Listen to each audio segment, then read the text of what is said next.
இறை என்கிற பொருள் பிறப்பும் இறப்பும் இல்லாதது. சரி, அப்போ அவன்கிட்டருந்து நாம் வந்தோம்னு சொன்னோம்னா நமக்கு என்ன வரக்கூடாது? பிறப்பு இறப்பு இல்லாமல் இருக்கணும். நாம் செத்து பிறக்கிறதே பிஸ்னஸாக வச்சுருக்கோம். நமக்கு தொழிலே என்ன தொழில் நினச்சிட்டு இருக்கிறீங்க? நாம் சும்மா பேருக்கு ஒரு தொழில் பண்ண தெரியுங்களா உங்களுக்கு? நம்பர் 1 நம்பர் 2 2 பிஸ்னஸ் இருக்குது நம்மகிட்ட. சரிங்களா? நம்பர் 1 வெளியில் காட்டி செய்கிறது, நம்பர் 2 காட்டாமல் செய்வது. அது மாதிரி நம்பர் 1ல் நாம் செய்கிற தொழில் என்ன? டாக்டர், வக்கீல், என்ஜினியர், அப்படி இப்படின்னு பேர் வச்சுக்கிறோம். நம்பர் 2ல் என்ன தொழில்? செத்து பிறப்பதே தொழில். அது அந்த பிஸ்னஸ் தான் நல்லா போயிட்டுருக்குது இல்லைங்களா? ஏன்? அதுதான் நம்ம எத்தனை பிறப்பு பிறந்தனே தெரியாமல் செத்து செத்து இன்னும் பிறந்துட்டு இருக்கிறோமே. அப்போ நாம் இந்த வெளியில் காட்டுகிற தொழில் வேறு, உண்மையான தொழில் வேறு. அது மாதிரி நம்ம செத்து பிறப்பதே தொழிலாக இருக்கிறோமே. அவனுக்கு என்ன இல்லை?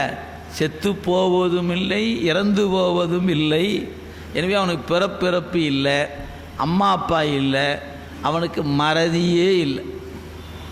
நமக்கு மறந்து போகிற தவிர்த்து வேறு ஒன்றுமே தெரிய மாட்டேங்குது. போன வகுப்புக்கு வந்தீங்களா? வந்தேன். கேட்டீங்களா? கேட்டேன். என்ன கேட்டீங்க? ஐயோ மறந்து போச்சே, அவ்வளோதான். இப்போ நமக்கு மறந்து மறந்து போவதை நம்ம அறிவு. அப்போ அவனுக்கு அப்படி இல்லையே, மரத்திலே இல்லாத அறிவு அவன் அறிவு. இப்படி நீங்கள் இறைவனுக்கு ஒன்றை எடுத்து எடுத்து ஆராய்ச்சி பண்ணிங்கன்னா அவனில் இருக்கிற எந்த ஒன்றும் நம்மிடத்தில் இல்லை. கத்திரிக்காய் செடி இருக்குதுங்க, அதிலிருந்து கத்திரிக்காய் வந்துச்சு. அதை எடுத்து அதில் விதையை எடுத்தேன், கொண்டு நான் என் வீட்டில் கொண்டு தோட்டத்தில் போட்டால் என்ன முளைச்சி வரும்? கத்திரிக்காய் தான் வரணும். ஆனால் முளைச்சி தக்காளி, வெண்டைக்காய் அப்படின்னா என்ன அர்த்தம்? நீ வாங்கிட்டு வந்தது தக்காளி விதை இல்லையான்னு அர்த்தம். அப்படி தானே அர்த்தம். எதிலிருந்து எதை விதைக்கிறோமோ அதானே வரணும். நீ அங்கிருந்து வந்திருக்கிறாய் என்றால் அதனுடைய கூறு தானே உங்கள்கிட்ட இருக்குது, நீ தானே வரணும் அங்கிருந்து. அப்போ நான் அவனுடைய கூறிலிருந்து வந்தேன்னு சொன்னால் அவன் கூறில் ஏதாவது ஒன்று எங்கிட்ட இருக்குமேன்னு கேட்டால் ஒன்றுமே இல்லையே. அப்போ என்ன தெரியுது? அவன்கிட்டருந்து நான் வரலன்னு தெரியுது. சரிங்க, எதுக்குங்க வம்பு? அவன்கிட்டருந்து நாம் வரல. சரி, நம்ம எல்லாரையும் எதில் ஏதேனும் ஒரு பொருள் இருந்து நம்மளை படைச்சான்னு வச்சுக்கலாமா? ஏதேனும் ஒரு பொருள், அது பெயரை சொல்ல வேண்டாம், ஏன் தெரிய மாட்டேங்குது. சரி, சம் எக்ஸ் அப்படின்னு வச்சுக்குவோம். நம்மளே எங்கேருந்து படைச்சாரு? சம் எக்ஸில் இருந்து படைச்சாருன்னு வச்சுக்குவோம். சரி, அந்த எக்ஸ் என்கிற பொருள் இருந்து நம்மளை படைச்சாருன்னா அந்த எக்ஸில் என்னென்ன மூலப்பொருள் இருக்கிறதோ அதுதானே நம்மகிட்ட இருக்கணும். சரி, அப்போ நாமெல்லாம் எப்படி இருக்கணும்?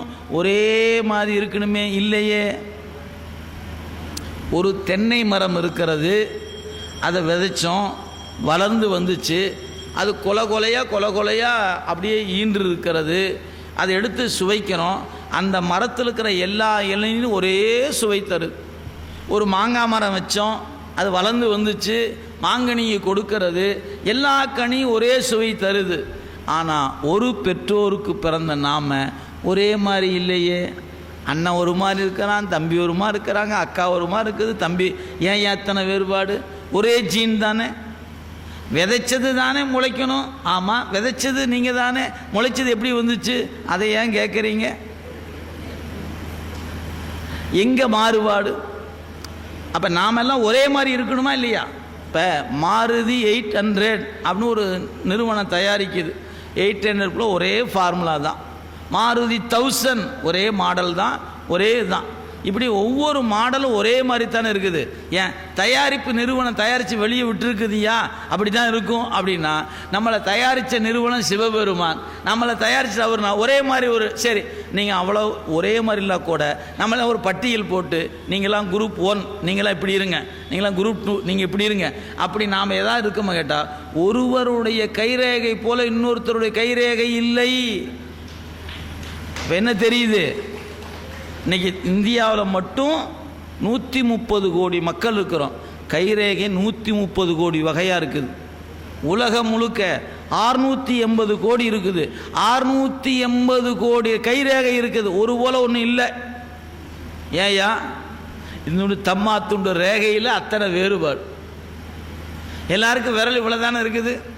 இந்த விரலுக்குள்ள இந்த ரேகைக்குள்ள 680 கோடி வெரைட்டி இருக்குது.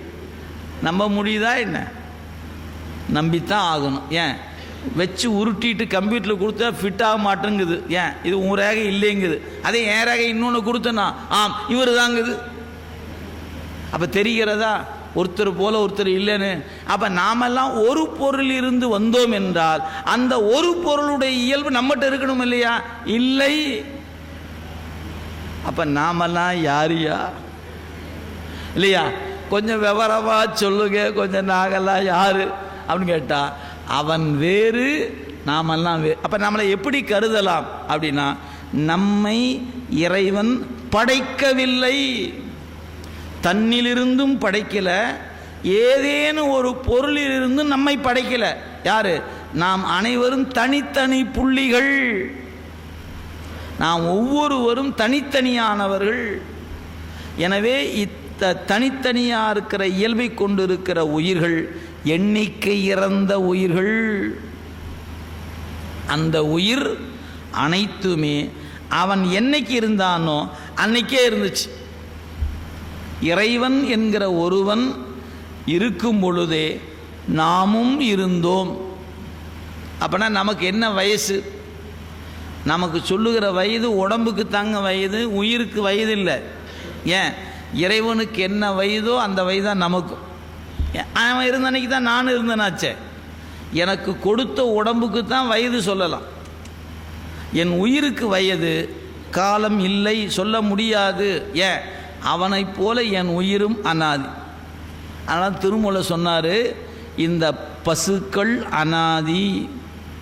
பசு மட்டுமா அனாதி? பாசங்களும் அனாதியினர்.